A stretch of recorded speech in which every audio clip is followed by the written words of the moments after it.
ನಾವು ಸಮಸ್ತ ಜಿಲ್ಲೆಯ ಎಲ್ಲ ಜನರಿಗೆ, ವಿಶೇಷವಾಗಿ ಗಣರಾಜ್ಯ ಉತ್ಸವ ಇದು ರಾಷ್ಟ್ರೀಯ ಹಬ್ಬ. ಈ ರಾಷ್ಟ್ರೀಯ ಹಬ್ಬದಲ್ಲಿ ಪ್ರತಿಯೊಬ್ಬರು ಪಾಲ್ಗೊಳ್ಳಬೇಕಾಗಿದೆ. ಹಾಗಾಗಿ ಅಂದು ನಡೆಯುವ ಸಂವಿಧಾನ ಮೌಲ್ಯಗಳ ಕುರಿತು ಏನು ಜನಜಾಗೃತಿ ಸಮಾವೇಶ ಇದೆ.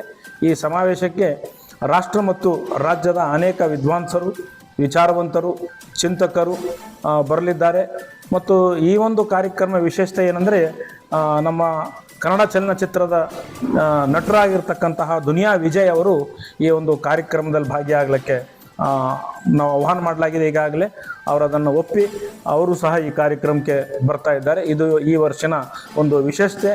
ಕನ್ನಡ ಚಿತ್ರರಂಗದ ದುನಿಯಾ ವಿಜಯ್ ಮನೆ ಮನೆ ಮಾತಾಗಿದ್ದಾರೆ ಮತ್ತು ಅವರು ಬಾಬಾ ಸಾಹೇಬ್ ಅಂಬೇಡ್ಕರ್ ಮತ್ತು ಸಂವಿಧಾನದ ಕುರಿತು ಹಲವಾರು ಎಲ್ಲ ರಾಜ್ಯದಲ್ಲಿ ಎಲ್ಲ ಕಡೆ ಸುತ್ತಾಡಿ ಅವರು ಒಂದು ಈ ಬಾಬಾ ಸಾಹೇಬರ ವಿಚಾರಗಳನ್ನು ಪ್ರಸ್ತುತಪಡ್ತಾ ಇದ್ದಾರೆ.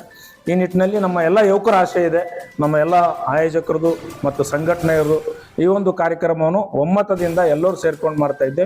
ಇದು ಬಹಳ ಸ್ಪಷ್ಟ ಸಂದೇಶ. ಇವತ್ತು ಜಿಲ್ಲೆ ಎಲ್ಲ ದಲಿತ ಸಂಘಟನೆಗಳ ಮತ್ತು ನಮ್ಮ ಹಿರಿಯರ ಕಿರಿಯರ ಒಂದು ಒಮ್ಮತದ ನಿರ್ಣಯದಂತೆ ಈ ಒಂದು ಕಾರ್ಯಕ್ರಮ ಆಗ್ತಾ ಇದೆ.